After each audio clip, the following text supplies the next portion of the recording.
June 18, 1965, Binh Duong Province, South Vietnam. A Viet Cong battalion occupies fortified positions deep in the jungle northwest of Saigon.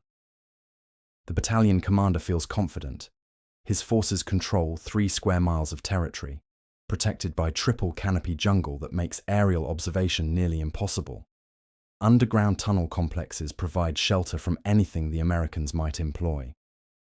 His troops have fought French colonial forces for years and defeated them. American aircraft operate the same way the French did, flying low to identify targets visually before engaging. Standard procedure: when you hear aircraft engines, take cover. The warning provides enough time. At precisely 12 hours, the jungle erupts. 108 separate detonations occur across 1 square mile in less than 30 seconds.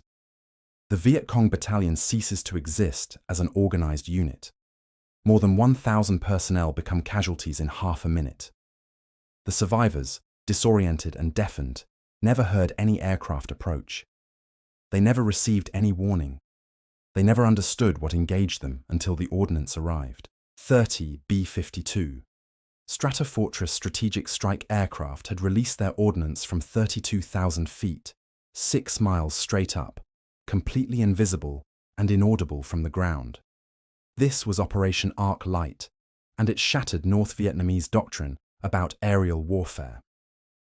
For North Vietnam and the Viet Cong, June 1965 marked more than a tactical defeat. It revealed that American air power operated according to principles that Soviet training had never addressed. North Vietnamese forces possessed extensive experience fighting aircraft. They had developed sophisticated tactics for countering French aerial operations during the First Indochina War. Those tactics emphasized concealment, rapid dispersal when aircraft appeared, and effective use of underground shelters. These tactics worked because French aircraft operated at low altitude, where pilots could identify targets visually before engaging.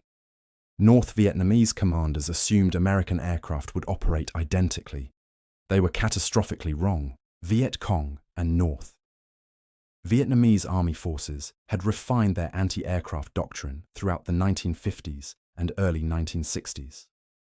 The doctrine focused entirely on low-altitude threats operating below 15,000 feet. Heavy machine guns provided point defense against aircraft making strafing runs. Larger anti-aircraft systems covered approach routes to major facilities. The most critical element remained early warning. Soldiers trained to recognize aircraft engine sounds from miles away, providing time to reach tunnel systems or disperse into jungle cover before aircraft arrived overhead. This system worked effectively against propeller-driven aircraft and early jets that required visual target acquisition before engaging. North Vietnamese confidence reflected real combat success against French forces. During the First Indochina War, French aircraft had inflicted significant casualties, but never achieved decisive results. French pilots struggled to locate concealed positions in jungle terrain.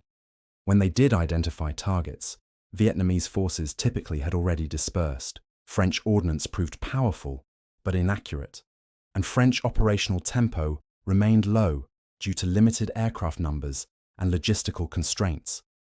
North Vietnamese commanders who had fought the French expected similar limitations from American air power. American industry and American doctrine would prove them wrong on every count. The B-52 Stratofortress represented strategic strike capability on a scale no other nation possessed. Boeing designed the aircraft in the late 1940s as an intercontinental nuclear strike platform. The B-52 first flew in April 1952, entering Strategic Air Command service in 1955. 8 Pratt & Whitney turbofan engines provided the thrust necessary to carry enormous ordnance loads across intercontinental distances. The B-52D variant, modified specifically for Southeast Asia operations, could carry 108 500-pound general-purpose ordnance units internally in its weapons bay, plus external capacity on wing pylons. Total ordnance capacity exceeded 60,000 pounds per aircraft, more than most World War II heavy strike aircraft dropped in their entire operational careers. The B-52's operational altitude provided its decisive advantage in Vietnam. The aircraft cruised at altitudes between 30,000 and 35,000 feet during arc-light operations. At this altitude, the B-52 remained completely invisible to ground observers. More critically, jet engines at that altitude produced sound that dissipated before reaching the ground. North Vietnamese soldiers, positioned directly beneath a B-52's flight path, typically heard nothing until ordnance detonated. The few seconds between ordnance release and ground impact provided insufficient time for any effective response.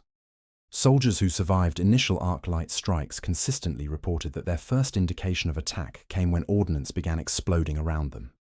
Strategic Air Command modified B-52D models extensively for the conventional ordnance role. Engineers removed unnecessary nuclear weapons delivery equipment and installed conventional ordnance racks throughout the weapons bay. The modifications allowed each B-52D to carry ordnance loads that would have required entire squadrons of tactical strike aircraft to deliver. 3 B-52s flying in formation, a standard arc light cell, could deliver more than 350 500-pound ordnance units in a single pass. When released simultaneously, these ordnance units created a rectangular pattern approximately 1 mile long and half a mile wide.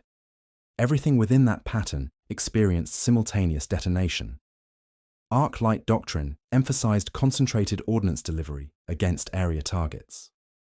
Strategic Air Command planners recognized that jungle terrain made precise targeting nearly impossible, but intelligence often identified general areas where enemy forces operated. Arc-light missions targeted these areas with overwhelming ordnance concentration designed to neutralize everything within the strike zone. The doctrine proved brutally effective. A single 3-aircraft arc-light strike could render an entire square mile of terrain uninhabitable, collapsing tunnel systems, destroying supply caches, and eliminating personnel through a combination of blast effects and fragmentation. The first arc-light mission on June 18, 1965, involved 30 B-52F aircraft flying from Andersen Air Force Base in Guam, a distance exceeding 2,500 miles each way. The mission demonstrated American capacity to project power across vast distances against targets that enemy forces considered safe. Strategic Air Command repeated this demonstration 26,000 times over the next 8 years. Between June 1965 and August 1973, B-52 aircraft flew 126,615 combat sorties over Southeast Asia. This operational tempo exceeded anything North Vietnamese planners had considered possible. North Vietnamese ground forces learned to fear arc-light strikes above all other threats. Captured documents and post-war accounts consistently describe the psychological impact of strikes that provided no warning and allowed no defense. North Vietnamese army officers reported that maintaining unit cohesion in areas subject to arc-light operations became nearly impossible. Soldiers understood that tunnel systems, previously considered safe refuges, became death traps when arc-light ordnance collapsed them. The combination of overwhelming firepower and complete surprise created casualty rates far exceeding anything experienced against tactical aircraft. Operation Linebacker II in December 1972 demonstrated B-52 effectiveness against heavily defended strategic targets. President Nixon ordered intensive strikes against Hanoi and Haiphong to force North Vietnam back to peace negotiations. Strategic Air Command conducted 729 B-52 sorties in 11 days, delivering more than 15,000 tons of ordnance against airfields, supply depots, power plants, and communication facilities. North Vietnamese air defenses, the most sophisticated outside the Soviet Union, engaged B-52 formations with everything available. Soviet-supplied SA-2 surface-to-air missiles downed 15 B-52s during Linebacker II, the highest loss rate B-52s experienced during the entire war.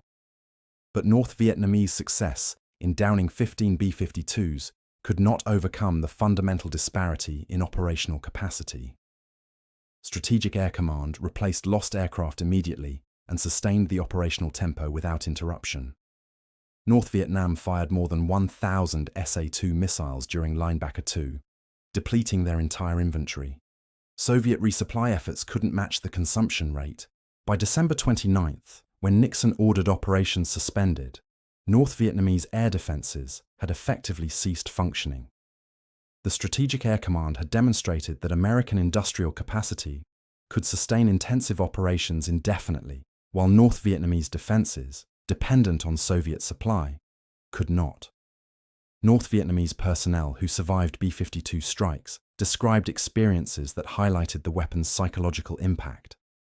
A North Vietnamese Army lieutenant captured in 1968 provided detailed accounts of arc-light strikes against his unit. He described soldiers who became catatonic after strikes, unable to function despite having no physical injuries.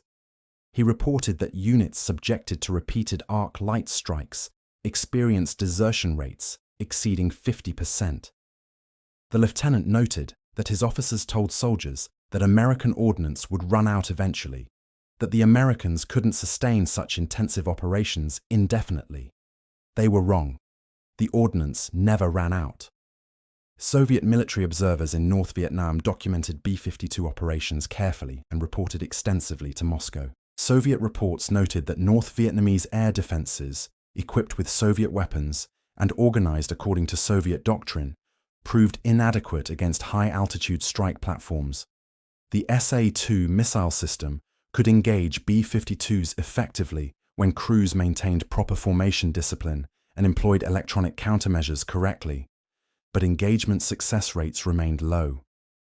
Soviet observers calculated that North Vietnamese forces expended approximately 67 SA-2 missiles for each B-52 successfully engaged.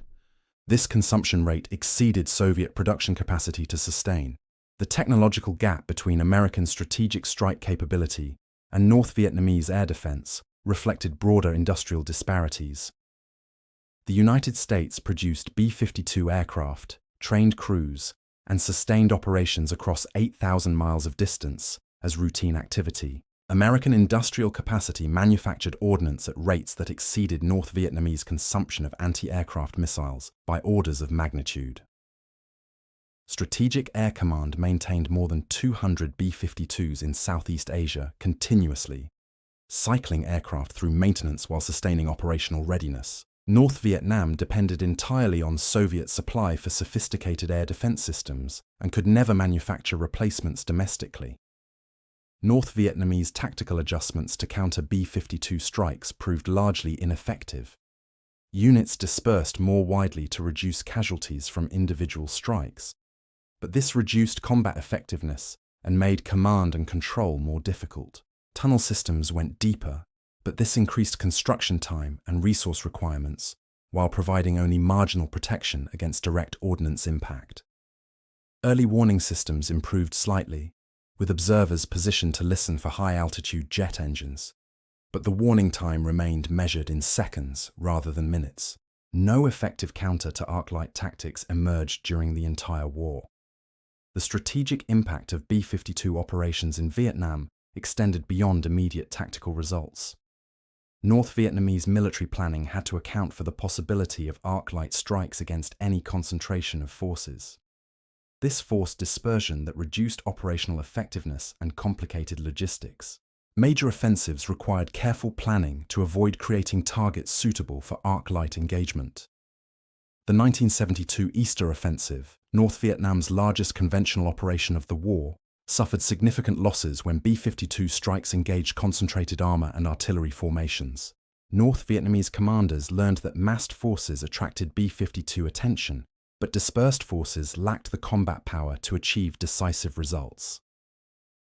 The B-52 Stratofortress remains in active service with the United States Air Force in 2025, 73 years after its first flight. This longevity reflects the fundamental soundness of the design and the continuing relevance of strategic strike capability.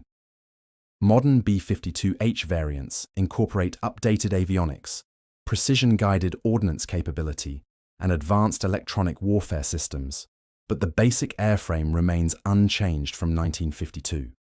Current Air Force planning anticipates B-52 operations continuing beyond 2050, which would give the aircraft a century of service life. Modern military forces worldwide have drawn lessons from B-52 operations in Vietnam. Advanced surface-to-air missile systems specifically emphasize high-altitude intercept capability designed to counter strategic strike platforms. Russian S-400 and Chinese HQ-9 air defense systems prioritize engagement of aircraft operating above 30,000 feet. These systems represent direct responses to capabilities that B-52 operations in Vietnam demonstrated. The fact that potential adversaries continue developing specific counters to B-52 tactics more than 50 years later validates the aircraft as continuing strategic significance. The story of B-52 operations in Vietnam illustrates how industrial capacity and technological sophistication combine to create decisive military advantages. North Vietnamese forces fought with skill and determination, developing sophisticated tactics based on experience against French colonial forces. But those tactics assumed aircraft operations at low altitude, where visual target acquisition remained necessary. The B-52's ability to engage from altitudes where it remained invisible and inaudible rendered all previous tactical experience irrelevant. North Vietnamese air defenses, organized according to Soviet doctrine and equipped with Soviet weapons, could engage B-52s but couldn't stop them. The disparity between American industrial capacity to sustain operations and North Vietnamese capacity to resist them proved insurmountable. North Vietnam prepared for the war. They had fought successfully against France in 1954, where concealment, dispersion, and early warning provided effective defense against aerial operations. America fought the war of 1965 and beyond, where strategic strike platforms operating at extreme altitude delivered overwhelming ordnance concentration with no effective counter. The B-52 Stratofortress represented this capability in its most devastating form, and North Vietnamese forces never developed tactics that effectively countered it. When ordnance began falling from 6 miles up, tactical skill and fighting spirit couldn't change the outcome. The earth moved. Soldiers couldn't hear their own voices over the detonations, and entire units simply ceased to exist. That represented American air power at a scale the world had never seen before, and 70 years later, the B-52 continues demonstrating that same capability.